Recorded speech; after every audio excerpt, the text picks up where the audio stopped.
जब मैं उस फंक्शन में गया था सर, तो मैंने अपने पिताजी से बोला कि चलो सर पापा जी फंक्शन में चलना है और कल मेरा सम्मान है। तो मेरे परिवार के सारे लोग मेरे साथ जब फंक्शन में गए थे, तो जब पापा जी को ये बात पता पड़ी थी वहाँ पे, जब टिकट बट रही थी, तो वो बोले फरीद जी पास जी के पास कैसे है? यानी पापा एक पास 350 रुपये का आता है। तो पापा बोले ये जो टिकट में पैसे लगते हैं इस फंक्शन में। तो मैं सोच रहा था मेरे पापा नेगेटिव हो गए और ये नेगेटिव बात बोलेंगे। मैंने मेरे पापा ने एक बात मुझसे ऐसी बोली थी कि मैं उससे पॉजिटिव हो गया था। मेरे पापा जी मुझसे बोले थे कि फरीद जी ये टिकट ये कंपनी आपका पैसा लेती है फंक्शन का। मैंने हाँ पापा जी। कि फरीद जी बेटे, ये कंपनी जो आपकी बहुत सच्ची और बहुत अच्छी कंपनी है और ये नेक कंपनी है और ये कंपनी कभी भगेगी नहीं और ये कंपनी एक नंबर की कंपनी है। मैंने पापा आप ऐसा क्यों बोल रहे हो? पापा जी ने एक ही बात बोली थी कि फरीद जी अगर ये फ्रॉड कंपनी होती, अगर ये फ्रॉड कंपनी होती तो ये अपने फंक्शनों को, अपने प्रोग्रामों को ये फ्री में करती और लोगों से ज्यादा प्रमोशन करती कि आओ और खाना पीना खाओ, मेरे जाल में फंस दो और उल्लू बनो। मगर ये टिकट लेती है तो इसका सीधा सा उद्देश्य है, एक मैसेज देना चाहती है कि वाकई अगर आप जिंदगी में कुछ करना चाहते हो, जिंदगी में कुछ आगे बढ़ना चाहते हो, तो उसकी कीमत चुकाओ और यहाँ से एजुकेशन लेकर जाओ और अपनी जिंदगी को बदलो। तो जो जिंदगी बदलना चाहेगा तो वो तो टिकट 350 की क्या 3500 की भी लेगा, और जो जिंदगी में कुछ करना नहीं चाहता है वो 1 रुपए की भी टिकट नहीं लेगा। तो इस बात को जब पापा ने मुझसे बोला था तो मैं और पॉजिटिव हो गया था, यार पापा जी ने तो बहुत अच्छी बात नोटिस की है, बिल्कुल सही बात है। अगर ये फ्रॉड कंपनी होती तो फ्री में प्रचार करती, और ये पैसा ले रही है तो इसका मतलब ये है कि अपनी एजुकेशन का और नॉलेज का पैसा है। आपको ये हमारे ऊपर ही खर्च हो रहा है, जो हम खा रहे हैं पी रहे हैं ये सब हमारे ऊपर ही मैनेज है, और जो एजुकेशन ज्ञान मिल रहा है ये फ्री का मिल रहा है। तो बाकी ज़िंदगी बदलना चाहते हो तो इतना तो आपको मैनेज करना पड़ेगा। तो मैं उस चीज़ को जब फंक्शन में गया था और जब फंक्शन में मेरे सुम्मी सर जी का सम्मान हुआ था, तो बड़ा अच्छा लगा था। फिर मेरा भी सम्मान हुआ था उसमें लीडरशिप का। तो जब लीडरशिप का जब मेरा सम्मान हुआ था, तो उस टाइम पे मेरे पापा जी को और मेरे बड़े भाई को भरोसा हुआ था और थोड़ा-सा इनकी आँखों में आँसू भी आए थे कि हाँ भाई, मैंने अपनी बेटी की सपोर्ट नहीं किया था और बाकी ये बिज़नेस बहुत बढ़िया है और यहाँ से एक मान-सम्मान भी मिलता है और एक इज़्ज़त-सम्मान भी है, रिस्पेक्टेबल आदमी मिलते हैं और अच्छी संगत में मेरा बच्चा था, उनको थोड़ा-सा फ़ील हुआ। और घर पे आते ही मेरे भाई बोले कि बेटे भाई तू पैसा ले, मुझे भी जॉइन करा और अपनी वो यू वाली पोज़ीशन दिला जो तू दिलाना चाहता था। तो चाहकर भी मैं अपने भाई को वो जगह नहीं दे पाया, जो स्टार्टिंग में जो हॉट सीट हम देते हैं, समथिंग मेरे भाई ने फिर 25 लोगों को नीचे आके जॉइन किया था। तो कहने का मतलब ये है कि वो हमसे वो गलती जो हो गई, तो ज़्यादातर लोगों को ये गलती नहीं करनी चाहिए। हॉट शीट को बहुत महत्व ध्यान देना चाहिए और हॉट शीट को जल्द से जल्द कवर करना चाहिए। क्योंकि स्टार्टिंग में पता नहीं होता, स्टार्टिंग में मालूम नहीं होता कि हॉट शीट का महत्व है क्या। फिर दूसरी बात, जब मैं यहाँ से लीडर हो गया तो जब मैंने फिर तमन्ना थी काम करने की तो मैं काम करने लगा। धीरे-धीरे मैं जब टीम बनती गई, सर से मैं सीखता गया, प्लान देना सिखाया। सौम्य सर जी ने बाकी मुझे फ़ॉलो अप करना सिखाया। मेरे सौम्य सर जी ने मुझे ग्रुप मीटिंग देना सिखाया था, कोड ट्रेनिंग देना सिखाया था। उनसे फ्राइडे ट्रेनिंग में मैं सीखता था कि सर फ्राइडे ट्रेनिंग उनकी अटेंड करता था, ग्रुप मीटिंग उनकी बाकी ज़्यादातर मैंने सीखा है। मेरे सौम्य सर जी गुरु से मैंने सीखा, जो उन्होंने चलना सिखाया, आज बोलना सिखाया, मैं उसी की देन हूँ। अगर वो पर्चा लिख के नहीं देते, प्लान नहीं सिखाते और यहाँ तक मुझे बोलना नहीं सिखाते तो मैं कभी बोल नहीं पाता था। मगर जैसे ही मेरा लीडरशिप कंप्लीट हो जाए, मैं सिल्वर के लगभग होने जा रहा था, तो मेरे सर महागुरु जी सुनील सर जी से मुलाकात हुई थी। महागुरु जी सुनील सर जी से मेरी 1-2 बार मुलाकात हुई थी। पता पड़ा था कि फरीद जी नाम के लड़के हैं और इस बिज़नेस को कर रहे हैं और लीडर लेवल पार कर चुके हैं, सिल्वर होने जा रहे हैं। तो सर से एक बार मेरी मीटिंग हुई थी, तो सर जी ने मुझे बाईपास से बुलाया था धर्मेंद्र चार जी की दुकान पर, जो कोई ट्रैक्टर मैकेनिक थे, उनकी दुकान थी, वहाँ हमारी मुलाकात हुई थी। तो सर जी ने बोला कि फरीद जी ऐसा है कि आपको यहाँ से बिज़नेस फतेहपुर से जो कम्फर्ट ज़ोन है ये छोड़ना पड़ेगा और आपको आगरा बाहर कहीं बिज़नेस निकालना पड़ेगा। तो सर की बात रखते हुए मैंने अपनी सिस्टर को आगरे से जॉइन कराया था, जिनका नाम रुखसाना मैडम है, धन्यवाद देना चाहूँगा, आज वो भी दमदार तरीके से काम करती हैं। तो उनको मैंने जब जॉइन कराया था तो सर ने बोला कि फरीद जी ऐसा है कि चलो आपने अपनी सिस्टर को जॉइन कराया है, तो उनका एफआईएम करने मैं चलूँगा आपके साथ और आपको मेरे साथ चलना है। मैंने सर से बोला बहुत धन्यवाद सर जी, और आपका समय मिल जाए तो बहुत बड़ी बात है, अगर आपके माध्यम से मेरी एफआईएम हो जाए तो।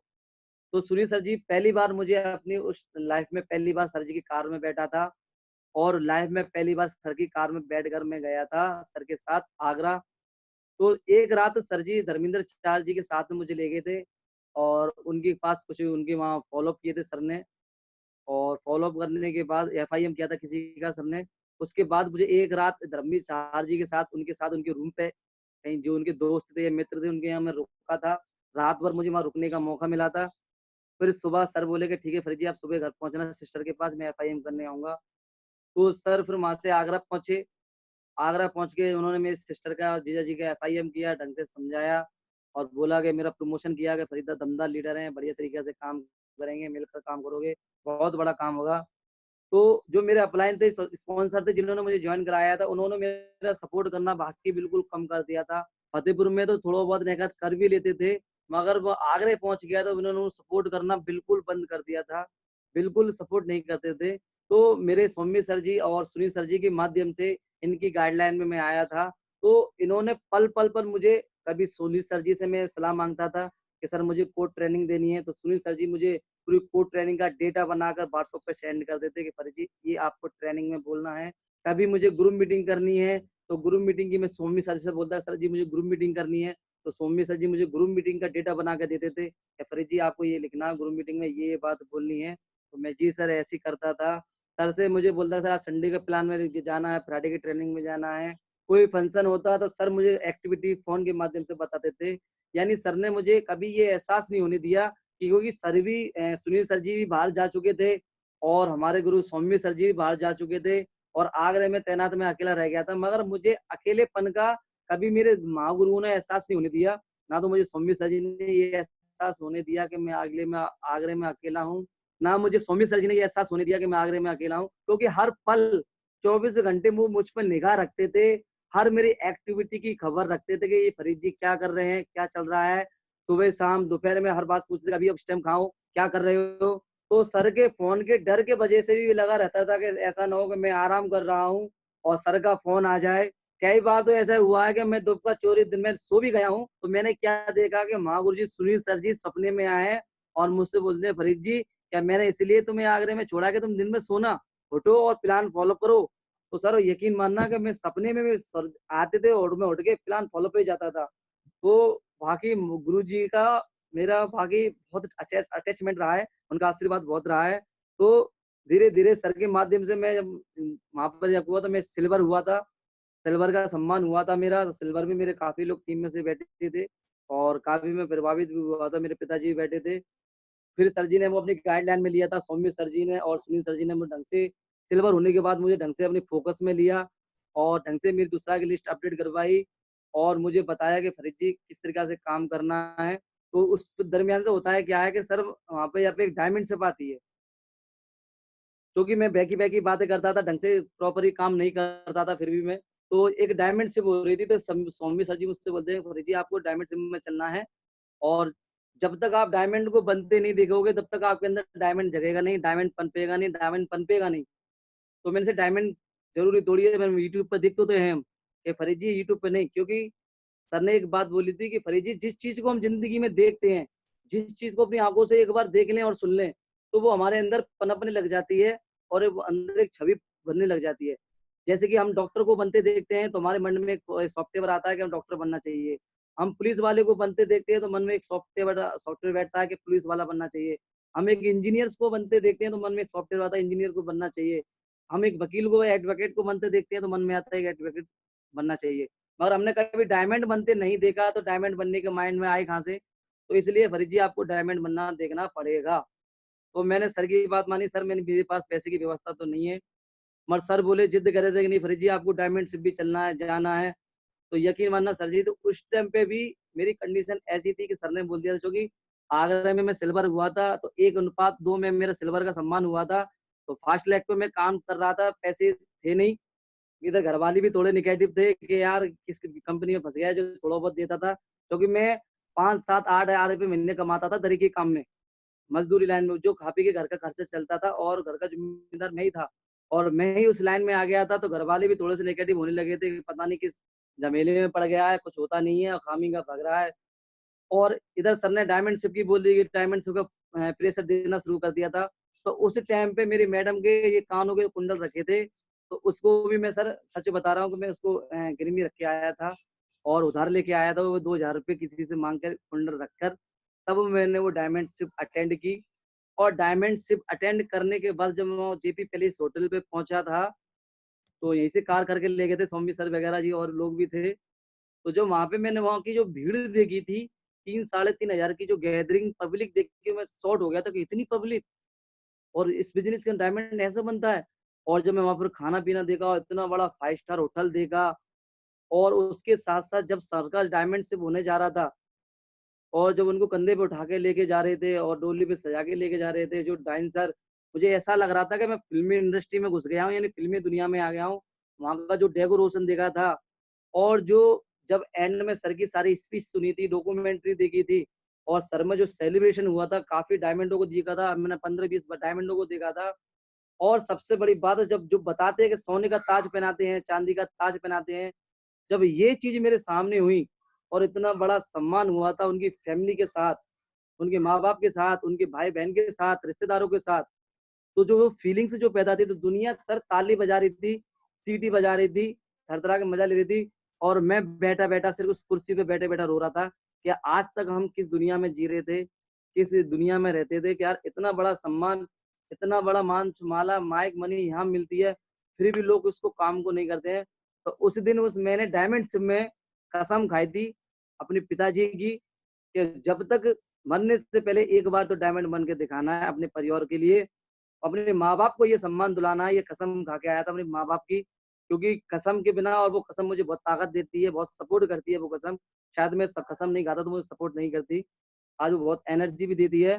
तो उस दिन मैं ये कसम खा के आया था, तब मैंने कमर कसी थी कि सर अब मैं दमदार तरीके से काम करूँगा। सर आप मुझे बताओ तो दूसरा के फिर मैंने आगरे में सुनील सर जी ने मेरी लिस्ट बनवाई थी और मुझे प्लानिंग दी थी कि फरीद जी अब आपको इस तरीक़ा से काम करना है, अब आपको ज़िम्मेदारी लेके काम करना पड़ेगा, कमिटमेंट के साथ काम करना पड़ेगा, क्योंकि अब हम यहाँ से आप एक सिल्वर हो चुके हैं, एक ज़िम्मेदार लीडर हो चुके हो, 50 लोगों की टीम का आपका करियर आपके ऊपर दाँव पर है, तो आपको रिस्पॉन्सिबिलिटी लेनी पड़ेगी।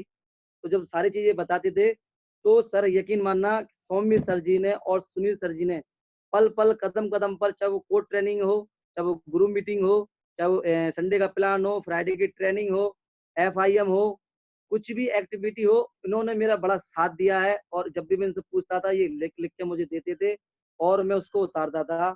और दूसरी बात सर, मैंने कभी अपनी कमज़ोरी को ये फ़ील नहीं होने दिया कि मैं अनपढ़ हूँ। मैं करता क्या था सर कि सर ने मुझे रट्टा मारना तो सिखा दिया था, यहाँ तक तो ठीक था, क्योंकि कोई पूछता नहीं था, गुणा भाग भी मैं सेफ-सूप पे देता था और रट्टा भी सेफ-सूप का मार देता था और जो मुझे बोलना था, वो मेरा रटा हुआ था। मगर दिक्कत क्या थी कि जब मैं लोगों की लिस्ट बनवाता था सर, तो जब लोगों की लिस्ट बनवाता था, तो लोग क्या लिस्ट इंग्लिश में बनाते थे और जब वो अपनी इंग्लिश में लिस्ट बनाते थे, तो सर मुझे कुछ समझ में नहीं आता था कि यार ये इंग्लिश में इन्होंने लिस्ट बनाई है, क्योंकि वो मुझे ड्रेस कोड में देखकर, मेरी बातों को सुनकर ये सोचते थे कि ये व्यक्ति पढ़ा-लिखा है, बहुत क्वालीफाई व्यक्ति है, मगर मैं उसकी लिस्ट को समझ नहीं पाता था। मैं ये कहता था, "बहुत बढ़िया, आपकी तो ज़बरदस्त लिस्ट है और बहुत बड़ा काम हो जाएगा आपके साथ, चिंता मत करना। अच्छा इनसे कब मिलवाओगे मुझे, इनसे कब मिलवाओगे?" पर नाम नहीं लेता था मैं, क्योंकि नाम मैं खुद नहीं पढ़ पाता था, इन्होंने लिखा क्या है। तो मैं एक काम करता था, मेरे महागुरु जी हैं सौम्य सर जी, मैं उस फ़ोटो का शॉर्ट स्क्रीन खींचता था और उस स्क्रीन को मैं अपने महागुरु जी सौम्य सर जी के पास फॉरवर्ड करता था कि सर ये मैंने एफआईएम किया है, इस शख्स हैं और बाकी पढ़े-लिखे व्यक्ति हैं, इनकी लिस्ट भी बड़ी दमदार है और इन्होंने ये लिस्ट इंग्लिश में बनाई है सर और मेरे समझ में नहीं आ रहा था, आप मुझे इसे हिंदी में फॉरवर्ड करके दीजिए। तो सर उसको हिंदी में करके डेवलपमेंट करके हिंदी में लिखकर मेरे पास सेंड करते थे। इस प्रकार से मैं लिस्ट बनाता था और ऐसा एक बार नहीं मैंने काफ़ी बार किया है। सौम्य सर जी को मैंने बहुत परेशान किया है कि जब भी कोई ट्रेनिंग देनी होती है सर मुझे लिख के भेजो, जब भी मुझे कोई ग्रुप मीटिंग करनी है सर लिख के भेजो, सुनील सर जी से कोई काम पड़ता है सर मुझे कोई ट्रेनिंग देनी है लिख के भेजो, ग्रुप मीटिंग करनी है लिख कर भेजो। यानी मैं अपने अपलाइनों को बहुत परेशान करता था, क्योंकि चाहत मुझे थी कि सीखना था। क्योंकि मैंने देखा फरीद जी, एक तो तुम वैसे ही अनपढ़ हो, अगर तुम सीख गए, पढ़ गए, थोड़ा-सा इसकी एजुकेशन को ले गए, तो यहाँ से कुछ कर जाओगे। क्योंकि मेरे महागुरु जी सौम्य सर जी ने ग्रुप मीटिंग की ट्रेनिंग के माध्यम से मुझे काफ़ी सारी वीडियो सुनाई थी, जिसमें महेश जी हैं अंडे वाले थे, जो अंडे वाले डायमंड बन गए थे और अपने सतवीर जी हैं अलीगढ़ से जो जूस का ठेला लगाया करते थे, वो डायमंड बन गए। तरमुज वाले की कहानी सुनाई थी, जो तरमुज वाले थे वो डायमंड बन गए। एक भट्टे वाले थे, वो डायमंड बन गए। और एक अपने जो दूध वाले थे, जो रायवा के थे, जो कि कम पढ़े लिखे थे, वो भी डायमंड बन गए। जब इतनी वीडियो को मैंने सुना था, तो ये तो मुझे कॉन्फिडेंस हो गया था, भरोसा हो गया था कि मैं सर की संगत में रहूँगा और सर के साथ मिलकर काम करूँगा, तो डायमंड तो डेफ़िनेटली बन जाऊँगा। तो सर से मैं पूछता रहता था, सर मुझे बताते थे, फिर सर ने मुझे अपनी संगत में लिया और संगत में लेने के बाद सर ने पहली बार मेरा तुरंत ही कुछ समय बाद सिल्वर स्टार हो गया था और सिल्वर स्टार होने के बाद टारगेट शुरू हुआ था और सर जी ने मुझे अपने गाइडलाइन में लिया था और यहाँ पर मैं धन्यवाद देना चाहूँगा अपने महागुरु जी धर्मवीर सर जी का भी कि उन्होंने मेरे लिए बहुत बड़ा योगदान दिया था। जिस टाइम पे मेरी टीम में मुझे ज़रूरत थी सुनील सर जी की और सौम्य सर जी की, ये किसी बस कारण सर थोड़े दूर थे क्योंकि मेरी टीम तो बन गई थी और मैं उनको मैं मैनेज यानी कि कोऑपरेट नहीं कर पा रहा था, एजुकेशन नहीं दे पा रहा था, ट्रेनिंग प्रॉपर नहीं दे पा रहा था। तो खुद महागुरु जी ने, धर्मवीर सर जी ने, डायमंड सर जी ने खुद पर्सनल समय निकाला मेरी टीम को इतने बड़े लेवल होने के बावजूद मैं बहुत भाग्यशाली हूँ कि उन्होंने ट्रेनिंग दी थी और मेरे खुद सर जी ने काफ़ी फ़ॉलोअप, एफआईएम और काउंसलिंग घर-घर जाके धर्मवीर महागुरु जी सर जी ने की थी। तो इसके लिए मैं बहुत बड़ा आभारी रहूँगा सर का ज़िंदगी भर कि इतना बड़ा योगदान सर ने मेरे लिए दिया था, जो मेरे लिए बड़ी सौभाग्य की बात है। एक लीडर का समय लेना भी बहुत बड़ी बात होती है। ये ट्रिपल डायमंड के लेवल पे होने के बावजूद भी सर ने मेरा एफआईएम और कुछ लोगों मेरे पर्सनल लोगों से मिले घर-घर। आज तक सर कभी मेरे घर पे नहीं आए और मेरी टीम में मेरी टीमों के घर पे गए तो मुझे बड़ा प्राउड फील हुआ। सर ने यहाँ आगरा नहीं लोकल में एदमतपुर तक की टक्कर दी थी। वो वहाँ तक वो एफआईएम करके आए महागुरु जी। तो मैं इनको बहुत एहसानमंद रहूँगा कि सर ने बाकी मेरा बहुत सपोर्ट किया और मेरा हाथ पकड़ के आज मेरे तीनों महागुरु जी ब्रह्मा, विष्णु, महेश से कम नहीं है। मैं कभी जानता नहीं वैसे कैसे होते होंगे, मगर जैसे भी होते होंगे वो तीनों इस मूर्ति इसी रूप में होते होंगे जो आज मेरी ज़िंदगी को इतना बदलाव देते जा रहे हैं। तो मैं तीनों को बहुत धन्यवाद देना चाहूँगा। फिर सर जी ने एक ऐसी गाइडलाइन दी सिल्वर स्टार लेवल की वजह से कि लगातार एक टारगेट निकला, तो जिसमें मैंने सर की गाइडलाइन से काम किया, कमिटमेंट के साथ कार्य किया। तो सर मैंने पहली बार मैं ज़िंदगी में पहली बार एक टारगेट किया था, जिसमें मैंने लोकल का टारगेट फाइट किया था और एक स्मार्टफ़ोन जीता था मैंने J2 कोर। और उसके बाद फिर एक दूसरा टारगेट तुरंत लॉन्च होता है और सर जी ने, सौम्य सर जी ने और महागुरु जी धर्मवीर सर जी ने और सुनील सर जी ने मेरे पास कॉल आते थे।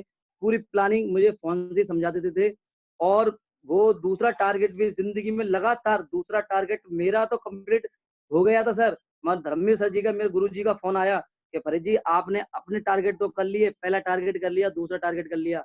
अभी आपको अपनी टीम में से भी टारगेट कराने हैं, अभी टाइम है। और आप मथुरा जाइए और आप अपनी टीम से टारगेट कराइए। तो मैंने सर जैसा आप कहेंगे वैसा होगा। तो गुरुजी की बात मानकर मैं साहब मथुरा जाता हूँ और वहाँ भी सर जी का टारगेट कराया था जिसमें हमको 2 दिन के अंदर 14 डीडी देनी थी। तो 1 दिन में तो 5 4 5 6 डीडी आ गई थी, मगर लास्ट दिन का रह गया था और 8 डीडी हमको चाहिए थी। समझ में नहीं आ रहा था कि 8 डीडी आएँगी कैसे और कैसे मैनेजमेंट बनेगा। तो सर जी ने गाइडलाइन दी थी, सुनील सर जी ने कि फरीद जी आप ऐसा कीजिए, पहले आप अपनी पूरी टीम को बुलाइए और टीम को बुला के ग्रुप मीटिंग कीजिए और पूरी प्रोसेस लीजिए कि कैसे-कैसे रिज़्यूम निकालता है। तो जैसे ही मेरे महागुरु सुनील सर जी ने जैसे कहा था, मैंने ऐसे ही करा था और ऐसे ही करने के बाद और हम लोगों ने काम करना स्टार्ट किया। राजीव सर जी थे, भगवान शरण जी थे और सर शाम होते-होते वो हमारा टारगेट भी फाइट हो गया था भगवान शरण जी का और हमारा भी टारगेट फाइट हुआ था। तो सबसे बड़ी प्राउड फील हुआ कि सर के मैं गाइडलाइन में जब से आया, मैं दिन-रात चौगनी उन्नति होती गई और वाक़ई में एक ऐसी एजुकेशन लेता गया कि वाक़ई मुझे कभी खुद पे भरोसा नहीं होता है कि मैं कभी इन चीज़ों को सीख सकता हूँ। तो मैंने 2-2 फ़ोन जीते, अपनी टीम में फ़ोन जिताया, बड़ी प्राउड की बात है। फिर मैं गोल्ड हुआ और धीरे-धीरे गोल्ड से मैं पर लेवल पर भी आया। बात करूँ सर मुझ पे इस सबसे पहले मैं ढंग से कीपैड का ही फ़ोन मैंने मेंटेन करना नहीं जानता था, यानी कि लिखाई-पढ़ाई में बिल्कुल ज़ीरो था। तो सर ने बोला था कि फरीद जी इसमें एंड्रॉइड फ़ोन भी लेना है, तो मैंने जब एंड्रॉइड फ़ोन लिया था, तो इधर-उधर से पैसे करके 4500 का मैंने फ़ोन ले लिया था और फ़ोन लेने के बाद मैं पढ़ना कैसे सीखा था, मैं आज आपको थोड़ा-सा बताना चाहूँगा कि जो कीपैड होते हैं ना, कीपैड पे जो स्पेलिंग लिखी आती है ABCDEF, तो उन बटनों को देख-देख कर मैं लिख-लिख के ए से ऐसे बनता है, बी से ऐसा बनता है, सी ऐसी होती है, बड़े में ऐसा होता है, छोटे में स्पेलिंग इसकी ऐसी होती है। उसको लिख-लिख के आज मैं धीरे-धीरे मेरे महागुरु जी ने, मेरे अपलाइन ने और सिस्टम ने मुझे इतना सिखा दिया है कि आज मैं अनपढ़ होते हुए भी आज मैं रिपोर्टिंग कर लेता हूँ। आज मैं रिपोर्टिंग दे लेता हूँ, ले लेता हूँ। आज चाहे रजिस्ट्रेशन करने वाली बात हो, मैं रजिस्ट्रेशन कर लेता हूँ। आज चाहे प्लान देने वाली बात हो, मैं प्लान दे लेता हूँ। फ़ॉलो-अप देने वाली बात हो, फ़ॉलो-अप कर लेता हूँ। एफआईएम करने वाली बात हो, एफआईएम कर लेता हूँ। कोड ट्रेनिंग वाली बात हो, कोड ट्रेनिंग दे लेता हूँ। ग्रुप मीटिंग करनी हो तो ग्रुप मीटिंग दे लेता हूँ। 8 स्टेप ट्रेनिंग देनी है तो 8 स्टेप ट्रेनिंग दे लेता हूँ। आज जो भी एक्टिविटी जो होती है सिस्टम की, चाहे वो डीडी जमा कराना हो, चाहे पैसा अकाउंट से पैसा ट्रांसफर कराना हो, चाहे सिस्टम से कोई पैकेज मंगाना हो, चाहे पैकेज कोई पेंडिंग पड़ा हो उसको कंप्लेंट करनी हो, आज कोई भी एक्टिविटी हो, चाहे फॉर्म भरना हो, चाहे स्लिप भरनी हो, यानी आज मेरे महागुरु ने मुझे इतना सिखा दिया कि आज मैं खुद नहीं कह सकता हूँ कि मैं अनपढ़ हूँ। क्योंकि सर मुझे खुद भरोसा नहीं होता कि सर ने मुझे इतना सिखा दिया है कि मैं अगर लोगों से ये कहता हूँ ना कि सर मैं अनपढ़ हूँ, मैं पढ़ना नहीं जानता, तो पहली बार तो लोग मुझ पे भरोसा ही नहीं करते कि तुम अनपढ़ हो। और फिर जिस हिसाब से मुझे पता नहीं है, मुझसे लोग ये भी कहने लग गए कि यार तुम इंग्लिश वर्ड बहुत बहुत बहुत बोलते हो, तुम्हें यार बहुत इंग्लिश बात करते हो। जबकि मुझे तो पता नहीं, जो कोई मेरा तो ये रट्टा है कि मैं इंग्लिश में कब बात करता हूँ, कैसे मैनेजमेंट हो गया, कैसे डेवलपमेंट हो गया, मुझे नहीं पता है। मगर जी मेरे महागुरु ने धीरे-धीरे उनको सुन-सुन के मैं आज बहुत कुछ सीख गया और आज सारी एक्टिविटी को कर लेता हूँ। ये मेरे महागुरु जी का बहुत बड़ा सही योगदान है मेरे लिए कि मुझे बहुत कुछ सिखाया और बहुत बड़ा रोल रहा है मेरी ज़िंदगी में मिस्टर सुनील सर जी का। जब से मेरे महागुरु जी सुनील सर जी मेरी ज़िंदगी में आए, मेरी ज़िंदगी में यू टर्न के चाँद लगे। जब-जब मैं टूटा हूँ, जब-जब मैं टूटा हूँ, जब-जब मुझे दिक्कत आई है, मुझे सुनील सर जी ने हर जगह सँभाला है। बाकी बताते हैं कि डायमंड बनने तक व्यक्ति 8-10 बार टूटता है, तो मैं 4-6 बार टूटा भी, तो जहाँ मैं टूटता था वहाँ सुनील सर जी खड़े हो जाते थे और मेरी उस पे बल लगाते थे और मुझे एक्साइटेड करते थे। तो मैं गुरु जी का इतना एहसानमंद है कि मैं सारी बातें अभी शेयर नहीं कर पाऊँगा, क्योंकि अगर मैं सर को अपनी चमड़ी की जूती बना के पहना दूँ तो कम है, सर का इतना बड़ा योगदान है मेरे पास ऊपर। सर ने मेरा बहुत सपोर्ट किया है और आज जो भी कुछ हूँ, मैं आज जो भी इस स्थिति पे हूँ, सर की वजह से हूँ, जो आज मुझे सर इस लेवल तक लेकर आ गए। गोल्ड से मैं आज पर्ल भी कंप्लीट कर चुका हूँ और टॉप पास की तरफ मैं बढ़ रहा हूँ। और दूसरी बात सर, मैं एक बात और बताना चाहूँगा कि इसके साथ विरोध भी बहुत आए थे, मैंने थोड़ी बहुत परेशानी बहुत झेली थी। क्योंकि सर एक बार की बात थी कि मेरे ससुराल में मेरी सास के कुछ मम्मी-ससुर खत्म हो गए थे धौलपुर। तो जब मैं उनको लेके मिट्टी में गया था, तो फ्राइडे का ट्रेन था और मुझे सीखने का मुझे जज़्बा इतना था, क्योंकि इधर तो मुझे घरवाले थोड़ा बहुत परेशान करते थे क्योंकि मैं कुछ उनको दे नहीं पा रहा था और प्लस उनकी बेटी वो भी थोड़ी परेशान थी, तो ससुराल पक्ष के लोग भी थोड़े-से नेगेटिव थे मुझसे कि पता नहीं किस लफड़े में पड़ गए हैं। तो उस दिन फ्राइडे की ट्रेनिंग थी, तो मैंने ये सोचा था कि अपने सास-ससुर को अगर मैं फ्राइडे की ट्रेनिंग में बिठा दूँगा, तो थोड़ा ये पॉजिटिव हो जाएँगे और इनके माइंड में कुछ समझ में आएगा और इनको लगेगा कि हाँ, कोई मेरे मेहमान कोई अच्छा बिज़नेस कर रहे हैं। तो मिट्टी में लौटते समय मैंने यूथ हॉस्टल में अपनी सास को और ससुर जी को उस ट्रेनिंग में मोहिनी बैठाला दिखा और रहे हैं। ट्रेनिंग अटेंड कराया था मैंने दिख रही है ना मोहिनी, और दिख रही है ना? ट्रेनिंग अटेंड कराने के बाद तो जैसे ही वहाँ से हमारी कुछ लेडीज़ साथी थी, जो लीडर थी हमारी टीम में थी, तो वो निकली मुझसे सर नमस्ते करके निकली। तो ये मेरी सास ने देख लिया था, बस मेरी सास जी का नज़रिया कुछ और था और उन्होंने घर पे जाके थोड़ा-सा कलेश कर दिया कि अरे मेरी मैडम को थोड़ा-सा भड़काने लगी। अरे कि वो तो इसलिए तुम पे ध्यान नहीं देते हैं कि वो तो वहाँ पे नैन-मटक्का करते हैं और वो मैडम डोलती हैं, उनके साथ बिज़नेस रखते हैं, वो ऐसे काम में पड़ गए हैं और नहीं करने देंगे काम। तो जब जी थोड़ी-सी बात इस बात को लेकर मेरी और मेरी सास में बहुत तगड़ा झगड़ा भी हो गया था शेप-सूप को लेकर। तो मैंने एक चीज़ चुन ली थी कि चाहे मुझे कुछ भी करना पड़े, चाहे मैडम छोड़नी पड़े या कुछ भी कुछ पल के लिए, तो कुछ पल के लिए कुछ कहते हैं ना कुछ पाने के लिए कुछ खोना पड़ता है। अगर मैडम की खुशी के लिए मुझे मैडम कुछ पल के लिए छोड़नी पड़ती है, तो मैं छोड़ने के लिए तैयार था और मैंने कह दिया कि मैडम को छोड़ सकता हूँ, मगर मैं शेप-सूप को नहीं छोड़ सकता। तो मैडम मेरी इतनी अच्छी थी, समझदार थी कि उन्होंने मेरा साथ दिया। ना मैडम मेरे घरवालों की बातों में आई, ना अपनी माँ की बातों में आई और मैडम ने डिसीज़न लिया मेरे साथ रहने का, मैं आपके साथ रहूँगी और आप जहाँ भी काम करोगे मैं आपके साथ रहूँगी। तो मैंने महागुरु जी सुनील सर जी के माध्यम से अपनी मैडम की काउंसलिंग करवाई थी। महागुरु जी ने मैडम जी को भी समझाया था, मुझे भी समझाया काफ़ी सारी चीज़ और डिस्कस किया था कि आप यहीं पे आगरा में कमरा रेंट पे लेके रहो। तो मैं मैडम को लेके काफ़ी दिन आगरा में रहा था रेंट पे। तो मैडम जब मेरे साथ रही थी तो मैडम ने देखा मैं उनको खर्चों को मैनेज कर रहा था और सारी चीज़, तो मैडम को ये भरोसा हो गया था कि हाँ, ये मेरा खर्चा उठा सकते हैं और बिज़नेस सही है और बहुत सारी बातें बताता था, वीडियो सुनाता था तो पॉजिटिव हो गई। तो इस चीज़ से आज मैडम मेरे साथ हैं। इसमें भी सुनील सर जी का बहुत बड़ा योगदान था कि सर ने मेरी मैडम को पॉजिटिव किया और आज उनकी समझ में आ गया कि ये बिज़नेस क्या है। तो मैं सर के लिए पहली बात तो धन्यवाद देना चाहूँगा और सबसे बड़ी बात अचीवमेंट की अगर बात करें, तो सर आज अचीवमेंट की अगर बात करूँ तो कहाँ जो व्यक्ति एक कीपैड का फ़ोन नहीं चलाता था, आज मेरे साथ 2-2 स्मार्टफ़ोन है मेरे पास और कभी मैं लैपटॉप यानी एंड्रॉइड फ़ोन को चलाना नहीं जानता था। आज मेरे महागुरु जी ने एक 27,600 को मैंने लैपटॉप भी परचेस किया है, खरीदा है। और लैपटॉप भी सर ने बाखूबी मुझे इतना सिखा दिया कि मैं लैपटॉप के नाम से भी डरता था, मगर जो भी काम होता है, जो मुझ पे जितना आता है, जैसे कि आईडी खोलना और जैसे जूम मीटिंग चल रही है अपनी स्क्रीन शेयर करना और जो वीडियो लगाना, जो मेरे मतलब के काम होते हैं, प्लान फॉलो के सारे काम कर लेता हूँ। लैपटॉप भी मेरे महागुरुजी ने मुझे अच्छी तरीके से चलाना सिखा दिया है और मुझे फ़ोन भी चलाना सिखा दिया है, मुझे पढ़ना लिखाना भी सिखा दिया है। तो बहुत बड़ा अचीवमेंट है सर ने मेरे पास। और आज सर के माध्यम से, सर की गाइडलाइन की वजह से आज मेरी टीम आज मैंने फतेहपुर सीकरी से शुरू किया था। मैंने कभी नहीं सोचा था कि मेरे साथ कभी 2 लोग भी जॉइन करेंगे, ये मैंने कभी नहीं सोचा था। और आज गुरु के आशीर्वाद से आज मेरी टीम आगरा में है, टूंडला में है, फिरोजाबाद में है, मथुरा में है, दिल्ली में है, बिहार में है, गुजरात में है और मेरी एदमातपुर में है और बहुत सारे जो लोग हैं छोटे-मोटे कस्बे हैं उनके नाम लूँगा। आज सर के माध्यम से इतनी जगह मेरा बिज़नेस चल रहा है, ये मेरे गुरु का आशीर्वाद है। और अचीवमेंट की बात करूँ तो आज प्रेज़ेंट में मेरे टीम का साइज़ 730 लोगों का मेरा नेटवर्क है, जो सर के माध्यम से है।